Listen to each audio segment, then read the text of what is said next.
Hello friends, so what is the world stage? What is the off-world stage? I've been hearing these terms a lot lately, including in this tweet that you can see on your screen right here. And I wanted to get to the bottom of it, and it turns out that the term came up quite a bit in the latest IPS-D program, which I'll link to in the pinned comment below. You might be thinking, JLB, I don't have time to listen to a 2-hour stream. Well, don't worry, I've listened to it, I've taken some notes, and I've got the clips of when this term came up, which it did quite a lot in last night's IPS stream. But before we get to this off-world stage stuff, there was something that came up about halfway into the stream, which I happen to agree with. Take a listen to this. A skeptic says, I don't know if it's true or not. Let me get all of the facts, and then I'll assess these. So it's the difference between a straw man and a steel man. The skeptic will take down a steel man, the strongest possible argument for the other side. The incredulous will burn a straw man, a weak characterization, a mischaracterization of the other side. So a skeptic says, I don't know if it's true or if it's not. Let me get all of the facts. And Tim points out the problem with people creating straw men, that is, taking the arguments of people with different opinions and misrepresenting them or presenting them in such a way that they're easy to take apart, to burn down, but it's not really the other person's position. You guys all know what a straw man is. And it's for this reason that I put together this written post and also the accompanying YouTube video presentation, which I call the Infinite Straw Man, because I want to make it clear what my position is on how do these coincidences seem to occur, both in our real lives and on the screen. Both the written post and the video are available publicly. I'll link to these in the pinned comment below. Because there are some people out there who seem to think that you either have to believe in my predictive programmings or you have to believe in simulation theory or some appeal to God to explain these coincidences. I don't see it that way. So what I've tried to do in as concise a fashion as I can is explain what I think is going on with these apparent coincidences, both in our lives and on the screen. Like I said, link to that in the pinned comment below. So getting back to this, there is a Twitter discussion that's been going on for about a week, maybe more now, between Infinite Plane Society and Synchromorpheus and a person called Anissa.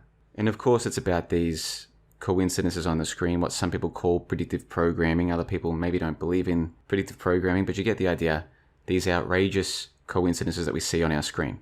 And Synchromorpheus says, is Erica Kirk intentionally following the script with her world stage character, paralleling the character of the assassinated politician's wife in the Tempest series? World stage. I've been hearing that a lot lately, and it came up literally dozens of times in last night's IPS-D program. Here is an abridged collection of this term world stage or off-world stage coming up in that stream. What I've done is I've put a little whoosh sound in between each clip, just so you know that I'm not editing like a whole bunch of different things to put them together to make it sound like a 1 or 2 minute mishmash. I've put a little whoosh in between each of the different sections where the off-world stage idea comes up. Take a listen to this. Those of us who have figured out the off-world stage perspective have no problem with this. I am not going to take sides with people who live in the world stage.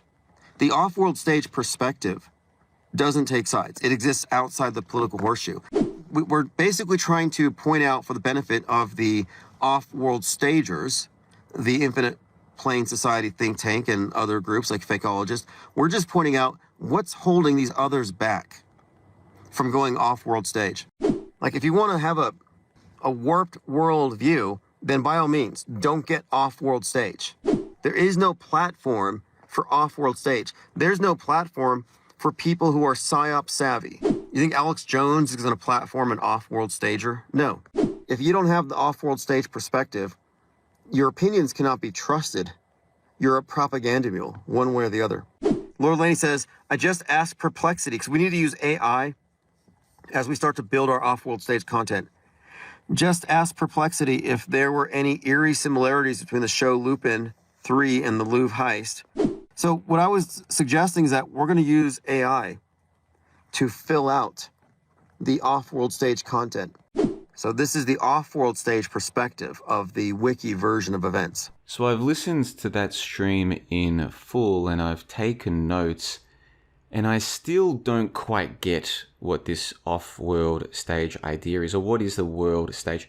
By the world stage, does Tim Osman and Synchro Morpheus and anybody else who uses these terms, by the world stage, they just mean Hollywood, Netflix, the mainstream media, the news. Is that what they mean by the world stage? Because if so, I don't see how their off-world stage, when they pay more attention to Netflix and Hulu and Disney and Hollywood movies and the mainstream media, CNN, Fox, they pay more attention to this than anybody else. Even the normies don't pay this much attention to the news and the movies and the Netflix series. Nobody pays more attention to it than the Infinite Plane Society think tank. And that happens to be one of the reasons why I like them, because I learn about different things that I never knew about. For example, that dot of blood on the football player's head in Fallout. I didn't even know there was a show called Fallout until I heard Tim Osman and others talking about the dot of blood on the football player's head in Fallout. I didn't even know the show existed. And for another example, the 3/11 connection, it was on March 11, 2020, that Dr. Tedros said, "We have therefore made the assessment that COVID-19 can be characterized as a pandemic." That was March 11, 2020.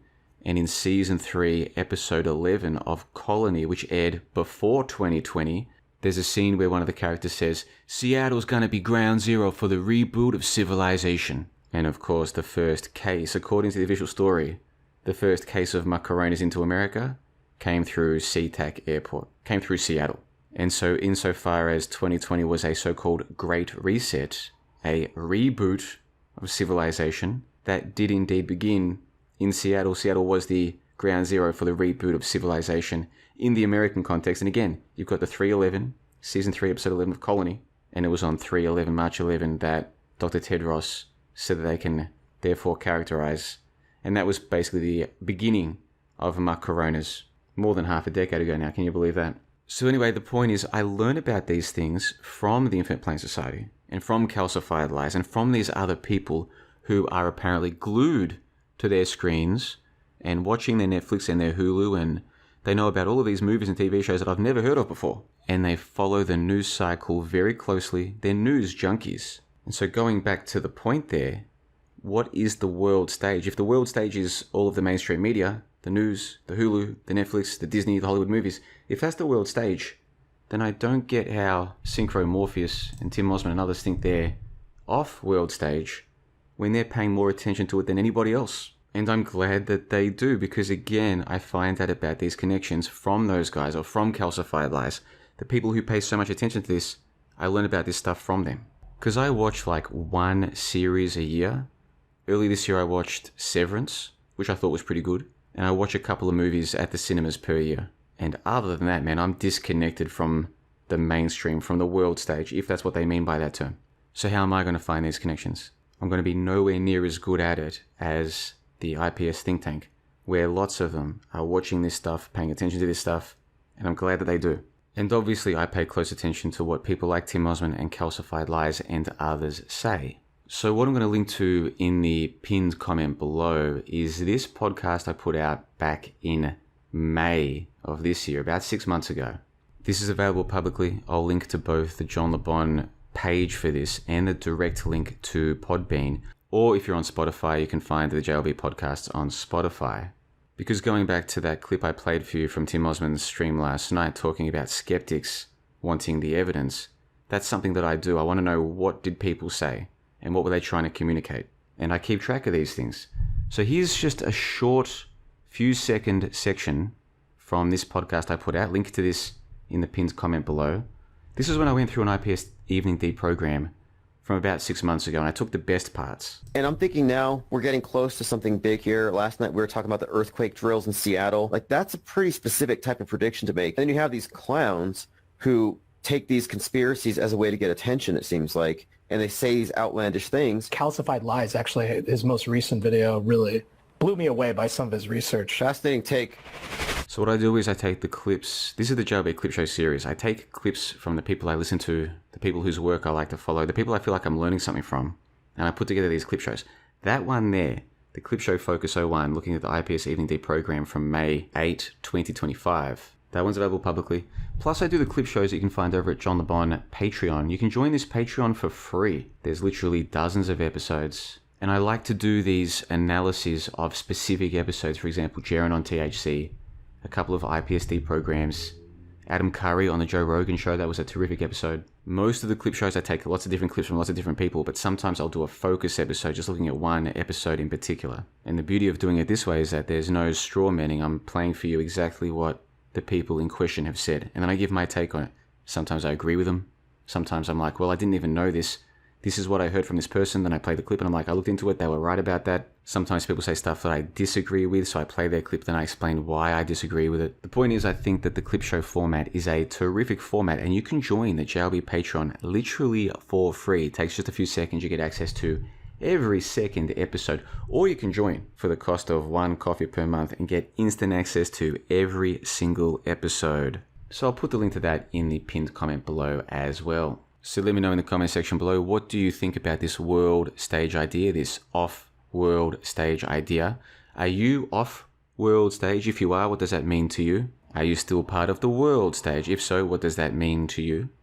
I'm here to learn. The off-world stage. The off-world stage, the off-world stagers from going off-world stage. Off-world stage. For off-world stage. Off-world stager. The off-world stage. Off-world stage. The off-world stage. Off-world stage.